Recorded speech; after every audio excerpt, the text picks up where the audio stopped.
CM Omar Abdullah ने हाल ही में हुई भारी बारिश और बाढ़ से पैदा हुए हालात पर तशवीश का इजहार करते हुए कहा कि सरकार नुकसान का पूरा जायजा ले रही है और जहां भी मुआवजे की जरूरत होगी वहां जरूर दिया जाएगा।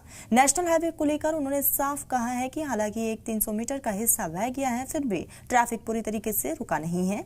उन्होंने भरोसा दिलाया कि मरम्मत का काम तेज कर दिया गया है और जल्द ही ट्रैफिक दोबारा से ठीक हो जाएगा। ऑपोजिशन की बातों पर रद्द-ए-अमल का इजहार करते हुए बोला कि कम से कम अब चीजें तो है जिसके लिए हमें दोषी नहीं दिया जा सकता। इस वक्त अमन कायम रखना हमारी सरकार की सीधी जिम्मेदारी नहीं है, फिर भी हर बात का इल्जाम हम पर ही आता है। अमन व अमान ही तो तरक्की और खेलकूद की बुनियाद है। उन्होंने ये भी कहा है कि नेशनल हाईवे बंद होने से जिन किसानों खास करके फल प्रोड्यूसर्स को नुकसान पहुंचा है, उनकी भरपाई के लिए सरकार सर्वे करवा रही है और उन्हें मुआवजा दिया जाएगा ताकि उनकी रोजी रोटी पर कोई भी असर ना पड़े। जितना हुआ है उसका जो है एक असेसमेंट करके जो मुआवजा हमें देना होगा हम दे देंगे। अब हाईवे जो है वो ठीक तरह से मतलब उस पर गाड़ियाँ चल रही हैं। अभी भी 300 मीटर का जो हिस्सा जो बह गया था उस पर ब्लैक टॉपिंग हम कर नहीं पाए, थोड़ी देर के बाद वो भी हो जाएगा तो गाड़ियों की रफ्तार में और तेज़ी आ जाएगी। पीस कायम करना वो फिलहाल मेरी हुकूमत की जिम्मेदारी नहीं है। तो हालांकि हर चीज़ के लिए हमारी हुकूमत को निशाना बनाया जाता है। चलिए, अगर पीस नहीं है तो पीस होना चाहिए, क्योंकि हर चीज़ के लिए बुनियाद पीस है, अमन है। अब जो डे नाइट मैच के हवाले से बात हुई, अगर माहौल ठीक नहीं रहा तो कौन आएगा शाम को मैच खेलने। हर चीज़ के लिए हमें अमन की ज़रूरत है। अमन की जिम्मेदारी मेरी है नहीं, जिनकी जिम्मेदारी है वो अपनी जिम्मेदारी निभाएं। सीएम उमर अब्दुल्ला ने अपनाया कि हाल के दिनों में सियाहों पर ज्यादा तवज्जो दिया जा रहा है, लेकिन उन्होंने जोर देकर कहा कि उनकी सरकार जम्मू कश्मीर में इंडस्ट्रियल ढांचे को मजबूत करने के लिए पूरी तरह से पुरअज़म है। उन्होंने जम्मू कश्मीर की तमाम खूबियों की तरफ इशारा किया है, जैसे कि सस्ती जमीन, कम दरों पर बिजली, जीएसटी और साथ ही साथ रीइंबर्समेंट और ट्रेंड ह्यूमन रिसोर्सेज, और कहा कि सिंगल विंडो क्लियरेंस सिस्टम को और सरल और मुआसिर बनाया जाएगा ताकि सरमायाकार को आसानी हो।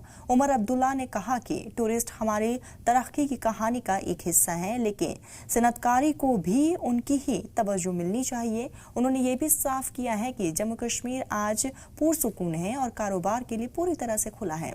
साथ ही इन्वेस्टर्स से बेझिझक सुझाव देने की भी अपील की है ताकि वाकई में एक कारोबारी दोस्ताना माहौल बनाया जा सके। इस प्रोग्राम में शुमाली हिंदुस्तान के मुख्तलिफ हिस्सों से आए इंडस्ट्रीज लीडर्स ने भी हिस्सा लिया।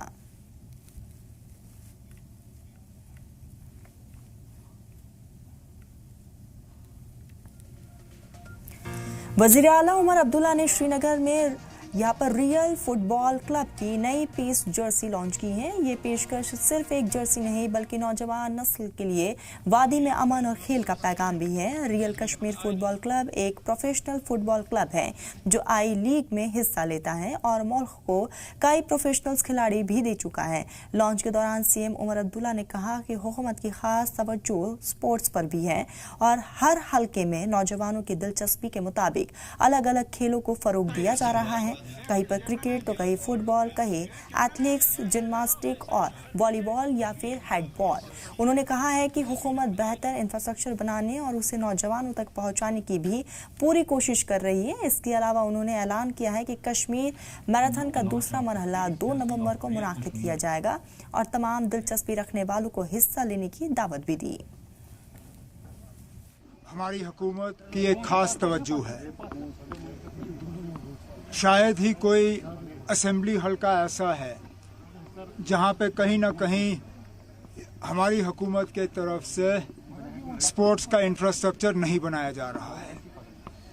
हर असेंबली हल्के में मुख्तलिफ किस्म के स्पोर्ट्स, उस चीज़ को देखते हुए कि वहाँ पे नौजवान का रुझान किस तरफ है। कहीं पे क्रिकेट, कहीं पे फुटबॉल, कहीं पे जिम्नास्टिक्स, कहीं वॉलीबॉल, कहीं हैंडबॉल, कहीं एथलेटिक्स। हमारी मुकम्मल कोशिश है कि इंफ्रास्ट्रक्चर हम तैयार करें और फिर नौजवानों के हवाले करें।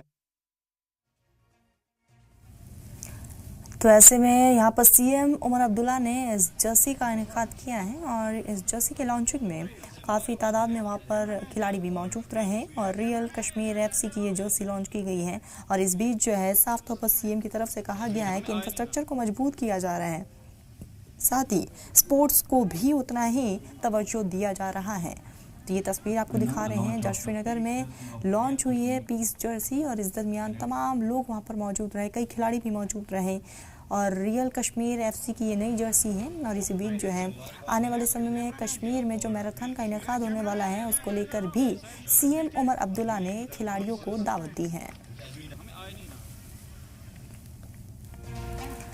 नेशनल कॉन्फ्रेंस के रहनुमा तनवीर सादिक ने पीडीपी के सदर महबूबा मुफ्ती के लिखे गए वजीर दाखिला को खत की हिमायत की है जिसमें जेल में बंद अलहदगी पसंद लीडर यासिन मलिक के लिए नरमी की दरख्वास्त की गई है। उन्होंने कहा है कि जो भी तशद्दुद से गुरेज करता है उसे एक मौका दिया जाए। Anybody who shuns violence, who shuns gun, should be given a chance. This country is huge. The magnanimity has to be huge.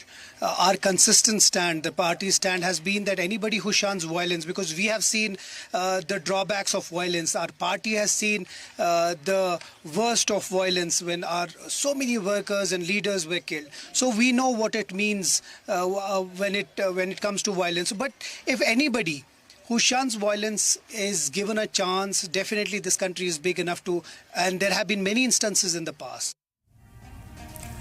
गुज़िश्ता रोज यासिन मलिक पर अपने सीएम रद्द-ए-अमल का इजहार करते हुए उमर अब्दुल्ला ने कहा कि यासिन मलिक ने तशद्दुद का रास्ता छोड़कर टॉक का रास्ता अपनाया है। अदालत को अपना फैसला करने दे, अदालत पर सियासी दबाव ना बनाए। सोच जो भी हो, सियासी सोच, मैं तो इतना जानता हूं कि कहीं ना कहीं शुरुआत उनकी जो भी हो, उन्होंने बंदूक को छोड़ के अमन का रास्ता अपनाया था, बातचीत के ज़रिए मसले हल करने की कोशिश की थी और हमेशा बातचीत के जो है वो एक उसके सपोर्ट में रहे। अदालत के फैसले अदालत को लेने दीजिए। अदालत पे सियासी दबाव किसी तरह का डाला जाए वो अच्छी बात नहीं है। बिजबेहरा एमएलए डॉक्टर अहमद वीरी ने जबलीपोरा फ्रूट मंडी का दौरा किया है जिससे बारिश और सैलाब के सबब हुए फ्रूट ग्रोवर्स को भारी नुकसान की मदद की जा सके। उनके साथ जेकेएसआरटीसी के ट्रक थे जो कि फलों की पैदावार को आसानी से ट्रांसपोर्टेशन करते थे। हाईवे बंद होने से फ्रूट ग्रोवर्स में काफ़ी तशवीश थी। बीजेपी के लीडर रविंद्र ने हालिया मंडी के दौरे पर रद्द-ए-अमल का इजहार किया और कहा है कि डॉक्टर वीरी ने जो कहा है यहाँ सिर्फ सियासत के लिए आ रहे हैं। हकीकत ये है कि नेशनल हाईवे इनके ज़ेरे इंतज़ाम है और मौजूदा बहरान इनकी नाकामी है। नेशनल हाईवे उनके हाथ में है, ये रास्ते को ठीक रखना उनका काम है। जी। भारत के वजीर आजम उनके पार्टी के, वो अभी तक क्या कर रहे थे जी? ये जो फोटो ऑप्स का है ना, मुझे नहीं आता है वो फोटो ऑप्स करना, मुझे वो नहीं आता, इसलिए मेरी आवाज़ भी वो ड्रामेबाजी वाली आवाज़ नहीं है जो आप बार बार कहते हैं धीमी है। धीमी नहीं है, वी फील द पेन। इससे पहले ही मेरे इलाके के अंदर एग्रीकल्चर का ही अगर आप लेंगे, ये नुकसान पहले एग्रीकल्चर को हुआ जब फ्लड आए, तो तुरंत दूसरे दिन मैंने सर्वे करवाया तो जो मुझे रिपोर्ट आया था 2000 हेक्टेयर्स मींस मोर देन, हम तो अब मैं रफली कहूँगा 40,000 कनाल के आसपास हमारे एग्रीकल्चर खेतों को नुकसान पहुँचा है, जिसके लिए हमने सरकार को गुजारिश रखी है। आपको बताते चले इस बीच जो है उन्होंने कारोबारियों से मुलाकात भी की है और जिन किसानों को नुकसान हुआ है उनके साथ हमदर्दी का भी इजहार किया गया है। मीडिया से मुखातिब होते हुए उन्होंने इस बीच कई चीज़ों का जिक्र किया।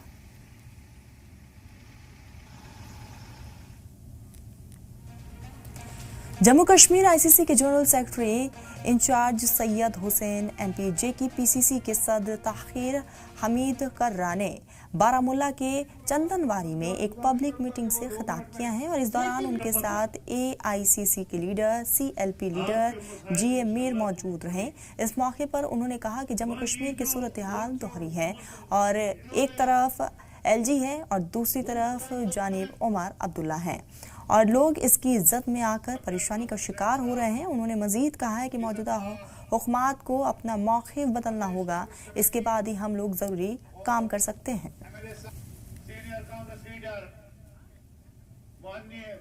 केंद्र सरकार को कंपनसेशन करीब 2000 करोड़ का जो नुकसान हुआ है उसका कंपनसेशन पूरी तरीके से देना चाहिए था।